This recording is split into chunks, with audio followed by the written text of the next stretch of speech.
How's it going, guys? Black-Shenron here. And this is a little bit different. I haven't uploaded a part to this in, I think it's like 6 months or so. Yeah. It's because, like, I thought the last part did horribly. I look back at it did actually very well. I actually kind of forgot about it because I thought you guys weren't really messing with the series. I haven't updated this since I was back when I was the real Black Swordsman. I'm Black-Shenron now.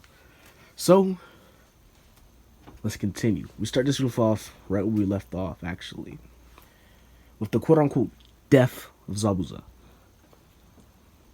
A hunter nin, you might know this is Haku, grabs him and takes him away, saying that Zabuza is a wanted ninja of the village hidden in the waves, so he will be dealt with as such.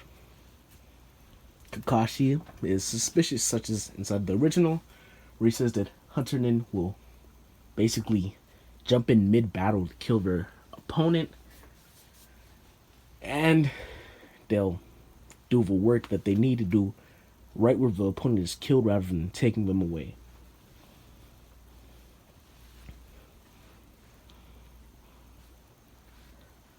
Goku actually still senses them. They're pretty far away, but with Goku's senses, this is really nothing. He'd alert them, but Haku's a child.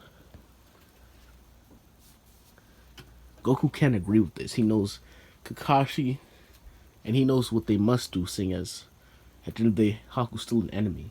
But to Goku, he's nothing but a child, and he reminds him a lot of Naruto. And lets him go with no one the wiser.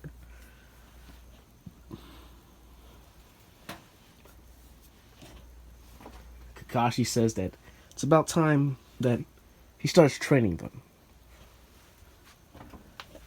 He begins gathering all three of them together to begin their training. Goku tells Naruto that after he's finished with Kakashi's training, the two of them can go out and spar inside the forest. Goku quickly agrees. Naruto's a lot more diligent inside this timeline, so it doesn't take much for him to really get the hang of it. So Sasuke is the last one left climbing trees. Sakura's first, with Naruto being around an hour or two after her. This actually damages Sasuke's ego even more than inside the original, seeing as he's not even tied with Naruto. Naruto is just blatantly superior at this point. This makes him incredibly angry. He even begins stooping so low as to ask for help. Shit just he does inside the original, but he tells Sakura to not tell Naruto. She quickly agrees because she's the female equivalent of a simp, and I don't understand the whole thing about Sakura. Sasuke blatantly hates her, and even inside the newer series like Boruto, he just barely tolerates her. So what is there to gain by simping for Sasuke? But it's not my fault or my place to judge others. So let's continue. Sasuke. This lights the fire under Sasuke. Inside the original, Sakura's chakra control didn't really bother him. She was just naturally talented at that while being useless at everything else. He just thought of Sakura. For Sakura, chakra control was her thing. But for Naruto, he's not only stronger and faster, and more skilled, although Sasuke would never admit it, than Sasuke. He's even better than him at this, causing Sasuke's inferiority complex to grow.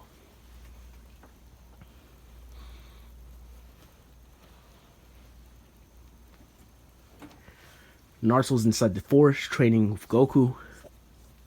was not really a training.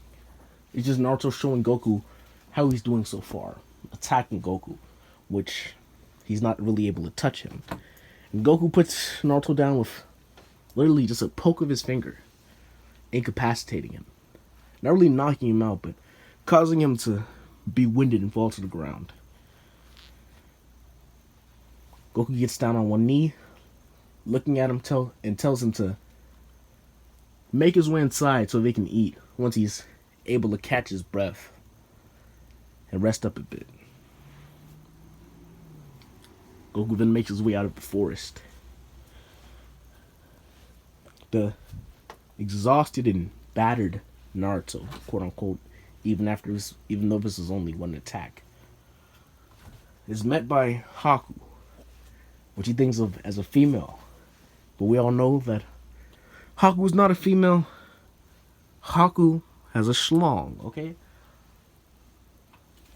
She looks over him and says that, "Is that someone you care about?" He's kind of confused at this question.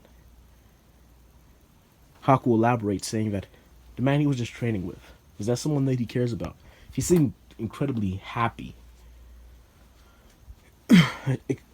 Incredibly happy while with him. Naruto says, yeah, actually. Goku's someone very important to him. Goku showed him that even if he was a weakling and shunned by the village, that doesn't mean that he's powerless. Goku showed him that even if everyone's beating you down and you have nothing, and you were weak, you can still obtain power through hard work and effort. This is when Naruto notices something else. He notices Haku's beauty. You know what? I'm doing a whole 180. I wasn't going to do it at first. I was on the rocks. But I'm making Haku a girl. Okay? You've seen it before, but I'm actually committing to it.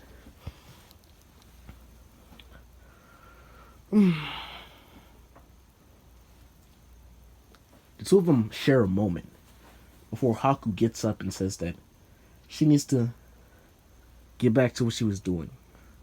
Make her way back into the forest.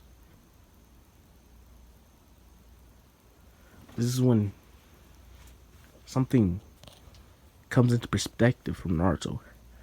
The entire time that they were there, and even when Haku was inside the forest, she confirmed that she was there, saying that she had seen them sparring. He didn't feel her presence. He looks back at Goku. Well, he remembers back with Goku when he first entered the forest. When they first got there, he stared into the distance for a little bit. Nothing really threatening, but just to see what was there. And he realizes that's the direction that Haku came from. He picks himself up off the ground, saying that this is a very interesting female. She might be better than Sakura. And this isn't my personal thoughts. This is what Naruto would be thinking, seeing as he was still simping for Sakura around this time. Everyone makes their way to the dinner table. However, there's a bit of a difference here. Kota goes for not just Naruto, but Goku as well. Goku doesn't seem like the average ninja. He's quite bumbling, in fact. And he says that there's nothing that they can do against Gato and his men. Goku kind of laughs at this, saying that, well, Kota questions his laughing. Goku then says that since he's gotten here, there's not once since he's gotten here that he's felt the threat. And he's met multiple Kages since then. So, he's not really worried. Naruto concurs. They get to their meal with Kota pondering what gives this man confidence. That's the end of this What If. Like, comment, and subscribe if you enjoy my videos. See you guys later. new what if coming whenever I feel like dropping one. I don't like scheduling myself because that puts a pressure on me, and then I can't make what ifs that I like. See you later.